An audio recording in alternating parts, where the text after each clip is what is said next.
KGF ಆಯಿತು, ವಿಕ್ರಾಂತ್ ರೋಣ ಆಯಿತು, ಈಗ ಕಾಂತಾರದ ಸರದಿ.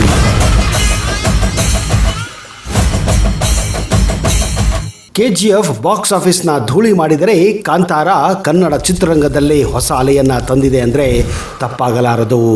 ಆದರೆ ಈ ಹೊಸ ಅಲೆಯನ್ನು ಸೃಷ್ಟಿಸಿದಂತಹ ಆ ಕಾಂತಾರದ ಸೃಷ್ಟಿಕರ್ತ ಯಾರು? ಹೌದು, ಅವರೇ ಕರಾವಳಿ ಕಿಂಗ್ ರಿಷಬ್ ಶೆಟ್ಟಿ. ರಿಷಬ್ ಶೆಟ್ಟಿ ಯಾರು? ರಿಷಬ್ ಶೆಟ್ಟಿ ಎಲ್ಲಿಂದ ಬಂದರು? ಹೇಗೆ ಅವರು ಸಿನಿಮಾ ರಂಗವನ್ನು ಪ್ರವೇಶಿಸಿದರು? ಅವರ ಸ್ಫೂರ್ತಿ ಯಾರು? ಕಾಂತಾರ ಚಿತ್ರದ ನಿಜವಾದ ಸೀಕ್ರೆಟ್ ಏನು? ಈ ಎಲ್ಲ ಮಾಹಿತಿಯನ್ನು ಇವತ್ತಿನ ಈ ವಿಡಿಯೋದಲ್ಲಿ ನಿಮಗೆ ಕೊಡ್ತಾ ಇದ್ದೀನಿ. ಅದಕ್ಕಿಂತ ಮೊದಲು ನೀವು ನಮ್ಮ ಚಾನಲ್ಗೆ ಹೊಸಬರಾಗಿದ್ದರೆ ದಯವಿಟ್ಟು ಈಗಲೇ ಸಬ್ಸ್ಕ್ರೈಬ್ ಮಾಡಿ, ಜೊತೆಗೆ ಬೆಲ್ ಐಕನ್ ಕೂಡ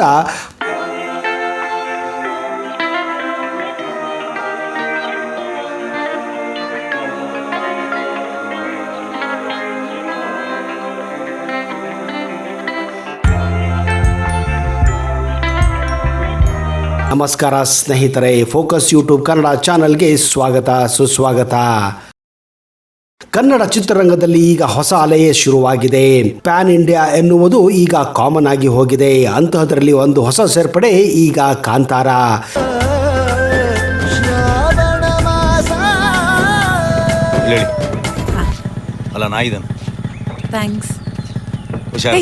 ಈ ಕಾಂತಾರ ಚಿತ್ರವನ್ನು ಸೃಷ್ಟಿಸಿದಂಥ ಸೃಷ್ಟಿಕರ್ತ ರಿಷಬ್ ಶೆಟ್ಟಿ. ರಿಷಬ್ ಶೆಟ್ಟಿ ಒಬ್ಬ ಕನ್ನಡ ಚಿತ್ರರಂಗದ ಪ್ರತಿಭಾನ್ವಿತ ನಿರ್ದೇಶಕ, ನಟ ಮತ್ತು ನಿರ್ಮಾಪಕ. ವಿಚಿತ್ರ ಚಿತ್ರ ನಿರ್ಮಾಣ ಶೈಲಿಯಿಂದ ಇವರು ಪ್ರಸಿದ್ಧಿಯಾಗಿದ್ದಾರೆ. ಕುಂದಾಪುರದಲ್ಲಿ ಜನಿಸಿದ ಇವರು ಬೆಂಗಳೂರಿನ ಸರ್ಕಾರಿ ಚಿತ್ರ ಮತ್ತು ದೂರದರ್ಶನ ಸಂಸ್ಥೆಯ ಚಿತ್ರ ನಿರ್ದೇಶನದಲ್ಲಿ ಡಿಪ್ಲೊಮಾವನ್ನು ಕೂಡ ಹೊಂದಿದ್ದಾರೆ. ನಂತರ ಕೆಲ ಕಾಲ ಸಹಾಯಕ ನಿರ್ದೇಶಕರಾಗಿ ಕೆಲಸ ಮಾಡಿದ ಇವರು ಹಾಗೆ ಕೆಲವು ಚಿತ್ರರಂಗದಲ್ಲಿ ಕೂಡ ಅಭಿನಯಿಸುತ್ತಿದ್ದರು. ರಂಗಭೂಮಿ ಹಿನ್ನೆಲೆಯಿಂದ ಬಂದ ಇವರು ಯಕ್ಷಗಾನ ಕಲೆಯಲ್ಲಿ ಪರಿಣಿತಿಯನ್ನು ಕೂಡ ಪಡೆದಿದ್ದಾರೆ.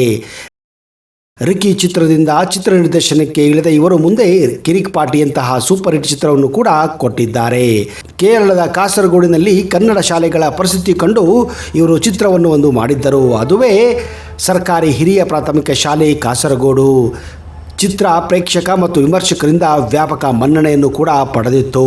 ಮುಂದೆ ಬೆಲ್ ಬಾಟಮ್, ಹೀರೋ, ಹರಿಕತೆಯಲ್ಲ ಗಿರಿಕತೆ ಚಿತ್ರದ ಮೂಲಕ ಮೂಡಿ ಮಾಡಿದ ನಟ ರಿಷಬ್ ಶೆಟ್ಟಿ ಈಗ ಕಾಂತಾರ ಚಿತ್ರದ ಮೂಲಕ ಸೂಪರ್ ಸಕ್ಸಸ್ ಅನ್ನ ಕಂಡಿದ್ದಾರೆ.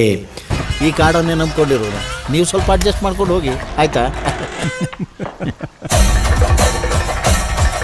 ಸೆನ್ಸಿಟಿವ್ ಏರಿಯಾ ಆಯಿತು, ಜನ ನೀಟಾಗಿ ಹ್ಯಾಂಡಲ್ ಮಾಡಿ. ಆಗ್ತಾ ಇದೆ. ರಿಷಬ್ ವೃತ್ತಿ ಜೀವನದಲ್ಲಿ ಕಾಂತಾರ ಸಿನಿಮಾ ದೊಡ್ಡ ಮೈಲಿಗಳನ್ನೇ ಸೃಷ್ಟಿಸಿದೆ ಅಂದರೆ ತಪ್ಪಾಗಲಾರದು.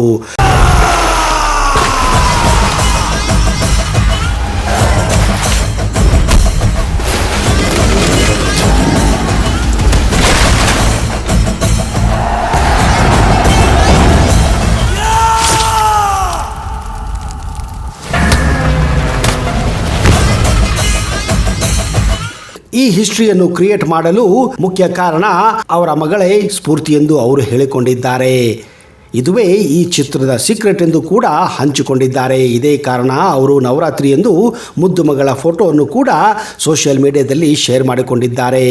2017ರಲ್ಲಿ ಗುರು ಹಿರಿಯರ ಸಮ್ಮುಖದಲ್ಲಿ ರಿಷಬ್ ಮತ್ತು ಪ್ರಗತಿ ಶೆಟ್ಟಿ ಹಸೆಮಣೆ ಏರಿದ್ದರು. ಬಳಿಕ 2019ರಲ್ಲಿ ಮಗ ರಣವೀತ್ ಶೆಟ್ಟಿ ಆಗಮನವಾಗಿತ್ತು. ಮಾರ್ಚ್ 4, 2022ರಂದು ಮಗಳು ರಾಧ್ಯಾಳ ಕೂಡ ಎಂಟ್ರಿಯಾಗಿದೆ. ರಿಷಬ್ ಇದರ ಬಗ್ಗೆ ಮಾತನಾಡುತ್ತಾ, ಕಾಂತಾರ ಒಂದು ದಂತಕಥೆಯಾಗೋ ಮುನ್ನ ನನ್ನೊಳಗೆ ಒಂದು ಅಂಶವಾಗಿತ್ತು ಎಂದು ಹೇಳಿಕೊಂಡಿದ್ದಾರೆ. ನನ್ನ ಬಾಲ್ಯ, ನನ್ನೂರು, ಸುತ್ತಲಿನ ಕಾಡು, ಕಾಯುವ ದೈವ, ನಂಬಿಕೆಗಳು ಇವೆಲ್ಲವೂ ಅದರೊಳಗಿದ್ದವು. ಬರೆಯುತ್ತಾ, ನಟಿಸುತ್ತಾ, ಚಿತ್ರಿಸುತ್ತಾ ಹಂತ ಹಂತವಾಗಿ ನಿರೀಕ್ಷೆ ಮೀರಿ ಬೆಳೆದ ಕಾಂತಾರ ನಿಜಕ್ಕೂ ಕನ್ನಡ ಚಿತ್ರರಂಗದಲ್ಲೇ ಒಂದು ಅತ್ಯುತ್ತಮ ಚಿತ್ರವೆಂದು ಕೂಡ ಹೇಳಲಾಗುತ್ತಿದೆ.